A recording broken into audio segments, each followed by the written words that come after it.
Kadang ada orang tanya, Pak, saya tuh cintanya Allah sajalah, tidak pakai yang lain. Lah Rasulullah, tidak, wong ya Allah saja. Tidak begitu cara berpikirnya.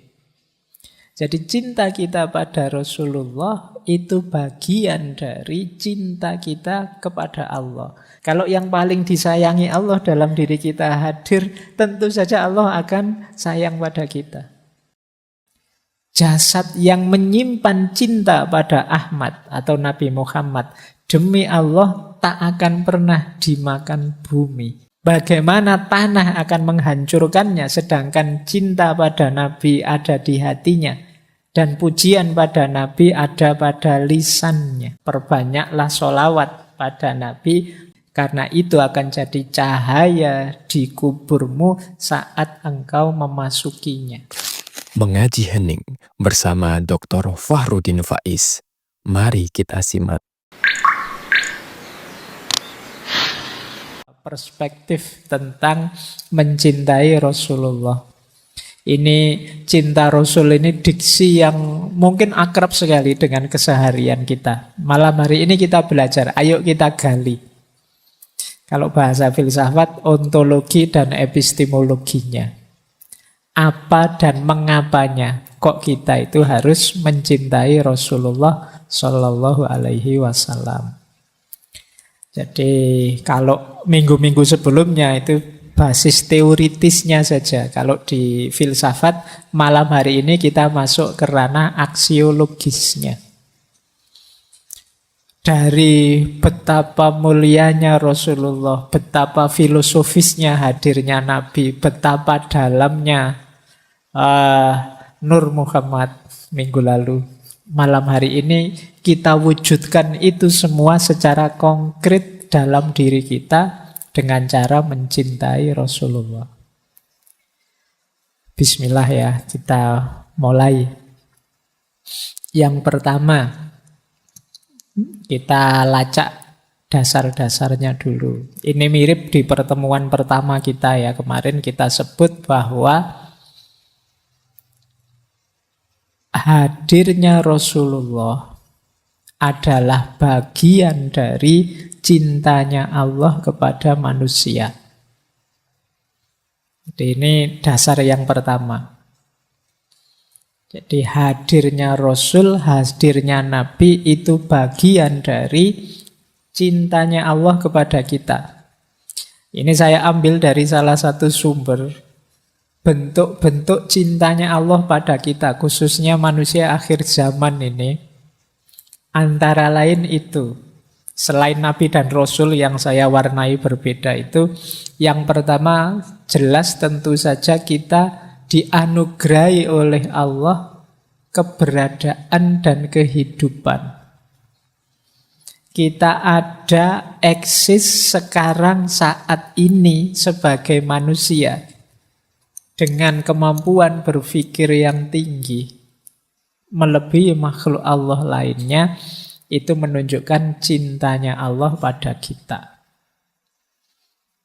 Jadi kalau ada yang tanya, apa sih Pak buktinya cintanya Allah pada kita? Itu ya sederhananya, lah kamu ada itu.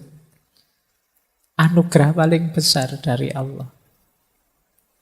Itu pun ada yang kedua. Apa? Kita tidak sekedar dibuat ada, tapi diistimewakan oleh Allah. Kalau bahasanya Al-Quran, walaqad karramna bani Adam. Kita ini kan anak cucunya Nabi Adam yang dimuliakan oleh Allah. Allah sendiri yang bilang, sungguh telah kami muliakan Bani Adam. Banyak fasilitas-fasilitas kemuliaan yang diberikan oleh Allah pada kita. Kita itu makhluk yang diberi kebebasan untuk milih. Kita itu makhluk yang diberi segala macam potensi dalam diri kita.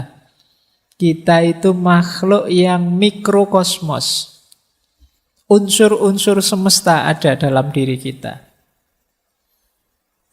Kita juga makhluk yang punya dimensi ilahiyah. Nah, ini istimewa kita. Tidak ada makhluk seistimewa manusia. Makanya iblis iri sama kita. Nah, ini yang kedua.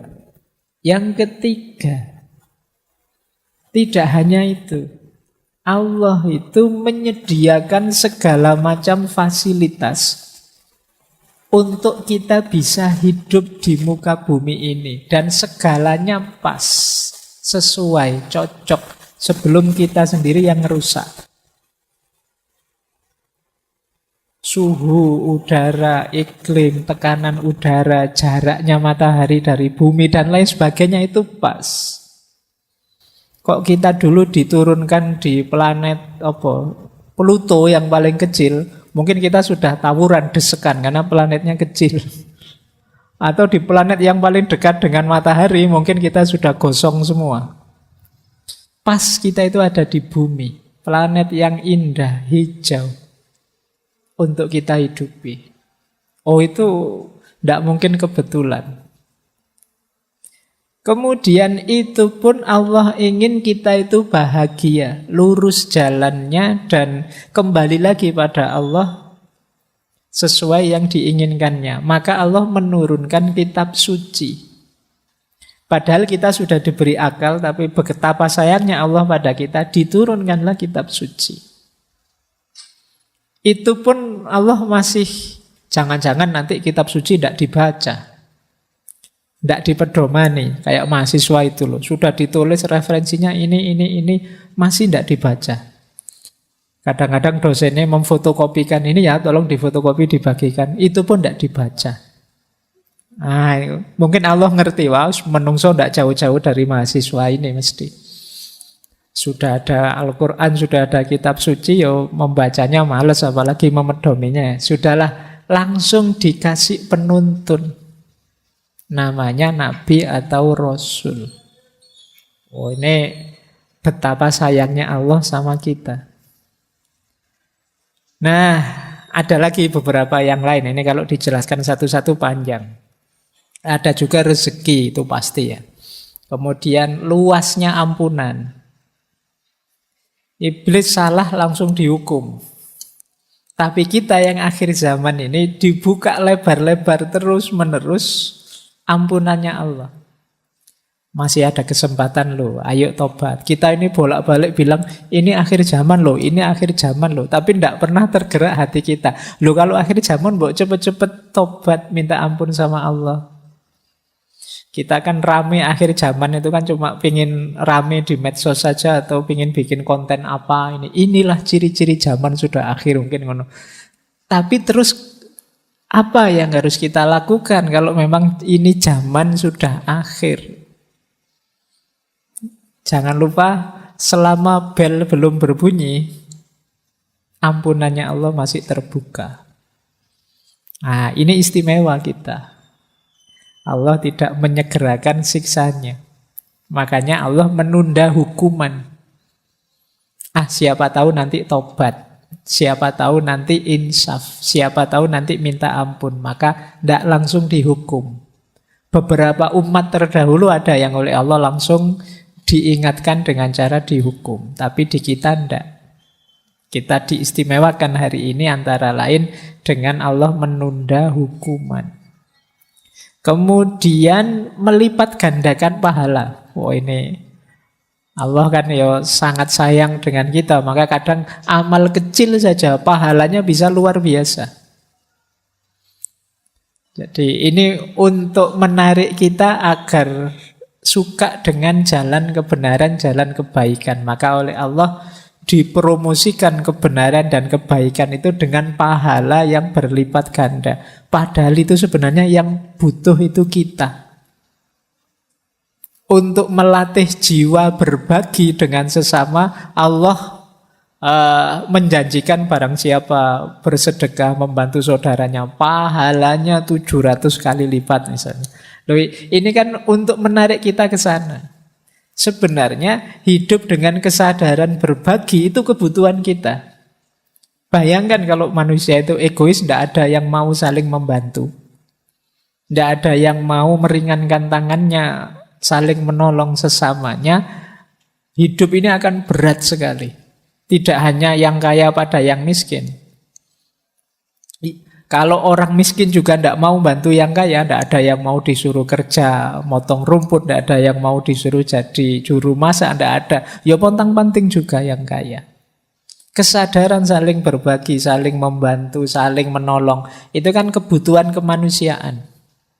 Allah tahu kita sangat memerlukan itu, maka kita diberi tawaran, kita dipromosikan, yuk melakukan itu. Ada berlipat-lipat pahala untuk itu. Itu sebenarnya untuk kita tertarik ke sana.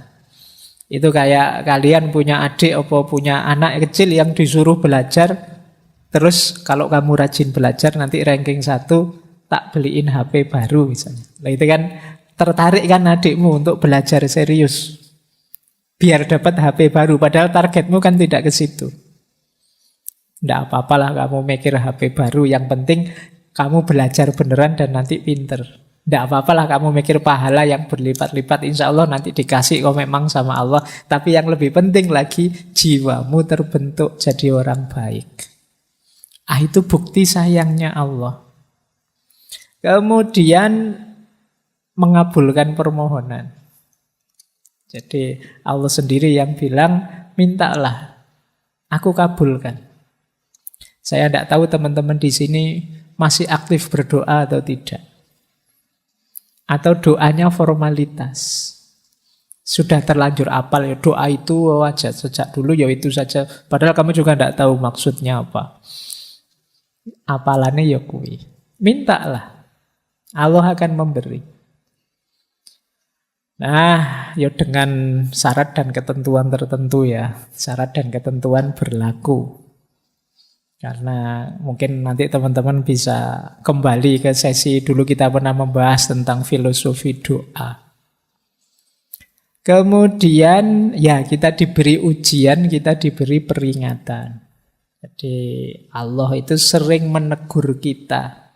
Kita saja yang tidak sadar. Peringatan dan teguran Allah itu bentuknya tidak selalu sakit ataupun tidak selalu hal-hal yang kita tidak suka. Kadang-kadang sesuatu yang enak, sesuatu yang nyaman. Itu juga sebenarnya ujian untuk kita. Jadi mari kita sadari betapa cintanya Allah pada kita, antara lain dengan menurunkan Rasul. Jadi ini frame pertama ya, kita pahami hadirnya Rasulullah yang harus kita cintai itu sebagai bagian dari cintanya Allah pada manusia. Lanjut. Nah, kalau cintanya manusia pada Rasulullah itu hakikatnya juga bagian dari cintanya manusia pada Allah. Kadang ada orang tanya, Pak, saya itu cintanya Allah sajalah, tidak pakai yang lain. Lah Rasulullah, tidak, wong ya Allah saja. Tidak begitu cara berpikirnya. Jadi cinta kita pada Rasulullah itu bagian dari cinta kita kepada Allah. Jadi lingkaran besarnya adalah cinta pada Allah. Yang bagian dari kecintaan kita pada Allah itu cinta kita pada Rasulullah. Nah itu kategori-kategori cinta. Kalau teman-teman membaca kitab-kitabnya Imam Ghazali, ada istilah mahabbatullah, ada istilah mahabbatu ma yuhibbuhullah, ada istilah mahabbah fillah, dan ada istilah mahabbah lillah. Nah ini mari kita pelajari pelan-pelan biar tidak keliru. Yang pertama mahabbatullah. Mahabbatullah itu ya cinta kita pada Allah. Ini pernah kita pelajari 1 bulan, mungkin bulan Februari kemarin itu yang cinta pada Allah. Konsep-konsepnya Syekh Abdul Qadir Jailani, Ibnu Athaillah Sakandari dan lain-lain. Itu mahabbatullah. Di antara cinta kita kepada Allah juga adalah mahabbatu ma yuhibbuhullah. Cinta pada yang dicintai oleh Allah. Pak, saya cinta Allah saja, tidak cinta yang lain-lain. Harusnya tidak begitu. Saya cinta Allah dan semua yang dicintai oleh Allah, saya juga cinta. Termasuk Rasulullah. Maka saya cinta kebaikan, saya cinta kebenaran, saya cinta kemanusiaan dan lain sebagainya. Karena hal-hal itu dicintai Allah. Termasuk Allah sangat mencintai kekasihnya nomor 1 namanya Muhammad. Itu yang disebut mahabbatu ma yuhibbuhullah. Yo kalau kayak kalian kalau punya pasangan, punya pacar misalnya, itu kan biasanya kalian tidak hanya seneng pasanganmu saja, tapi hal-hal yang berhubungan dengan pasanganmu kan kamu juga ikut seneng. Kadang-kadang awalnya kamu tidak seneng, tapi lama-lama ikut seneng juga. Pacarmu suka drama Korea, awalnya kamu tidak suka, opo drama Korea itu. Aktor dan aktrisnya kok sama-sama cantik, misalnya.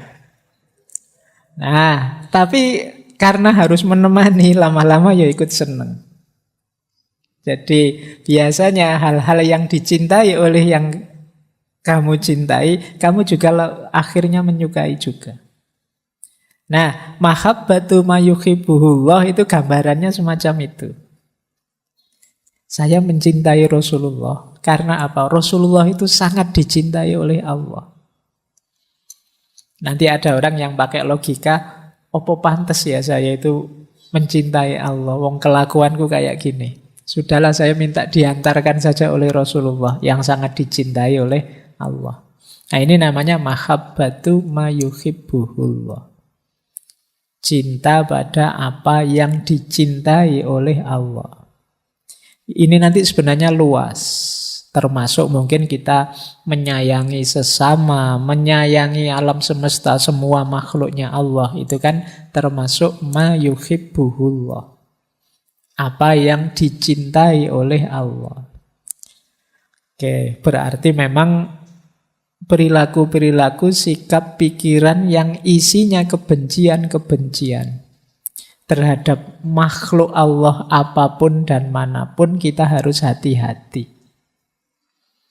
Karena tentunya Allah sebagai pencipta mencintai ciptaannya yang mana saja.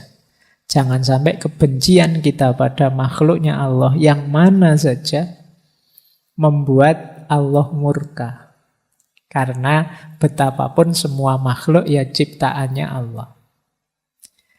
Oke, baik. Itu yang kedua ya. Kalau mahabbah fillah itu mencintai Allah ya di jalan Allah. Itu mahabbah fillah. Itu kan kadang-kadang teman-teman kan sekarang banyak yang pakai kalimat ikhwani fillah. Wah, fillah itu berarti memang di jalannya Allah. Kalau mahabbah lillah itu mencintai Allah dalam hal-hal yang mungkin ini sebenarnya tidak letterlek jalannya Allah, tapi bisa mengantarkan kita pada Allah. Misalnya, saya suka baca buku malam-malam karena Allah suka dengan belajar, dan saya membacanya ini karena Allah. Lillah itu kan artinya karena Allah. Jadi melakukan sesuatu atau menyukai sesuatu karena Allah. Itu juga bagian dari cinta kepada Allah.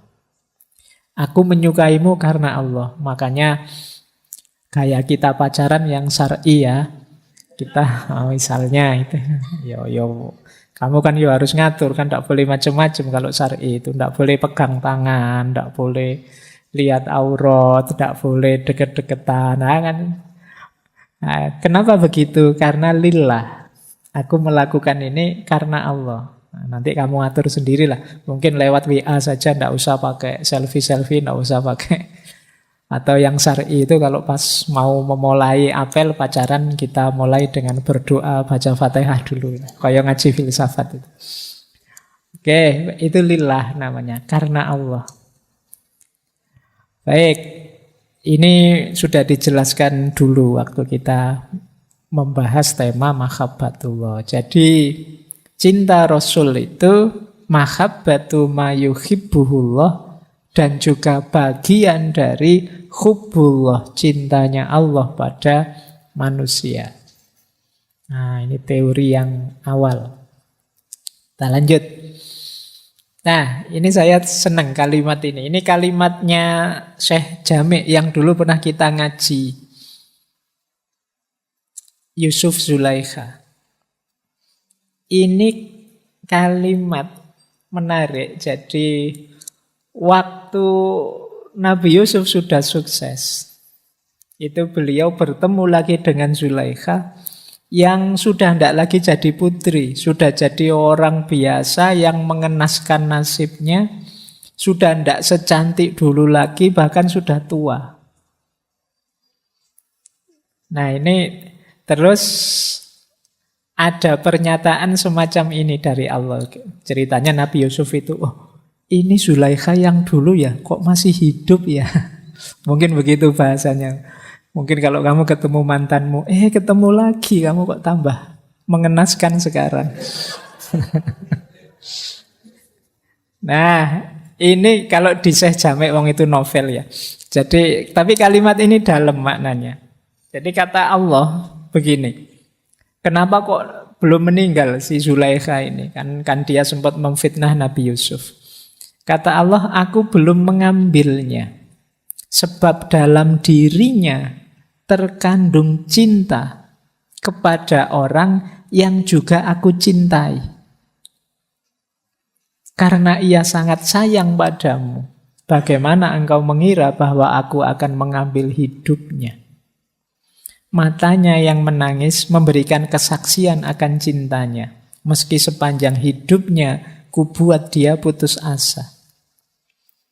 Nah, kini aku akan membuatnya kembali muda. Ia telah memberikan kepadamu jiwanya yang sangat berharga. Jika aku sekarang memberkainya, jadikan ia sebagai bagian jiwamu. Nah, kalau di novelnya Jami' kan kemudian menikah Yusuf Zulaikha ini. Jadi kenapa sih kok Allah tidak mengambil tindakan pada Zulaikha ini? Karena Allah sayang, cinta sama Nabi Yusuf, sementara dalam hatinya Zulaikha ada Nabi Yusuf. Tidak mungkin aku menghancurkan dia. Karena dalam hatinya ada dirimu, sementara aku sangat mencintainya. Ini pentingnya teman-teman. Ayo dihidupkan cinta pada Rasulullah itu dalam diri kita. Berarti di batin kita, di kolbu kita ada Rasulullah. Nah, kalau sudah ada makhluk yang paling dicintai Allah itu dalam batin kita, ya insya Allah seperti firman-Nya Allah pada Nabi Yusuf ini. Apa ya tega aku melakukan yang menyakitkan pada dirinya, wong dalam hatinya ada dirimu yang aku cintai. Nah, ini silahkan teman-teman pakai logika ini kalau ada yang tanya, kenapa sih kita harus mencintai Rasulullah, kenapa kita memperbanyak sholawat dan lain sebagainya. Dalam rangka apa? Menghidupkan Rasulullah dalam diri kita. Menghidupkan kemuhammadan kalau pakai diksi minggu lalu. Berarti apa? Ada yang paling disayangi Allah dalam diri kita. Kalau yang paling disayangi Allah dalam diri kita hadir, tentu saja Allah akan sayang pada kita. Ya kalau di kamar kos-kosanmu ada orang yang dicintai temanmu, lo itu kan orang yang dicintai temanmu itu akan ditilik terus kan sama yang mencintai dia. Nah, meskipun mungkin yang datang ke kamarmu itu tidak suka sama kamu, tapi kan akhirnya datang sama kamu juga. Nah, itu cara berpikirnya begitu. Nah, ini saya ambil dari kisahnya Yusuf dan Zulaikha dari Syekh Abdurrahman Jami'. Tapi memang ada juga kisah nyata. Kalau tadi kan karangannya Syekh Jami'. Kisah nyata tentang Rasulullah. Ini saya baru saja dapat tadi sore. Jadi ada seorang ulama bernama Syekh Isa Bayanuni. Beliau ini dari desa Bayanun di kota Aleppo, Suriah. Syekh Isa ini sangat mencintai Rasulullah. Sampai satu ketika beliau bermimpi bertemu Rasulullah. Rasulullah terus bilang padanya, wahai Bayanuni, Kami sudah menyiapkan tempat untukmu di dekat kami. Nah, setelah itu Syekh Isa ini berangkat haji ke Mekah. Ziarah di makamnya Rasulullah. 3 hari setelah ziarah, beliau sakit terus wafat. Dimakamkan di pemakaman Baqi Madinah tahun 43. Tidak lama, beberapa tahun setelah wafat, makam beliau dibongkar. Karena biasa kalau di sana kan makam itu ditumpuk-tumpuk. Dan ternyata jasad beliau masih utuh. Meskipun sudah beberapa tahun. Orang-orang takjub. Tapi terus orang-orang paham. Kenapa kok bisa begitu? Dari syair beliau sendiri. Jadi beliau menulis syair yang sangat indah yang maknanya ternyata persis sama dengan yang dialami. Jadi beliau nulis syair seperti ini. Jasadun tamakkana hubbu Ahmadin fihi tawahi innal ardo la tablihi. Jasad yang menyimpan cinta pada Ahmad atau Nabi Muhammad, demi Allah tak akan pernah dimakan bumi. Au kaifa yablihi turab wa hubbuhu fi qalbihi wa madhuhu fi fihi. Bagaimana tanah akan menghancurkannya sedangkan cinta pada Nabi ada di hatinya dan pujian pada Nabi ada pada lisannya. Akfir alaihi minas sholah. Perbanyaklah sholawat pada Nabi, fa innaha nurun likobrika indama ta'wihi. Karena itu akan jadi cahaya di kuburmu saat engkau memasukinya. Nah, ternyata beliau sendiri yang nulis syair seperti ini dalam rangka cintanya pada Rasulullah, dan oleh Allah bunyi syair ini dibuat persis sama dengan kondisi beliau sendiri. Kalau ini kisah nyata.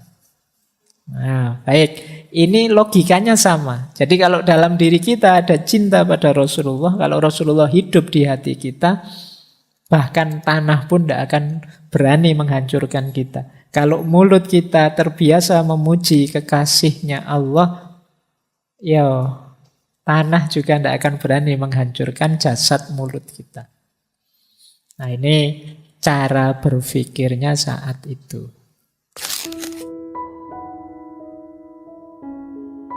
Terima kasih sudah menyimak. Semoga channel Mengaji Hening bersama Dr. Fahrudin Faiz selalu bisa memberikan ilmu, motivasi, dan kebermanfaatan. Salam sehat dan bahagia.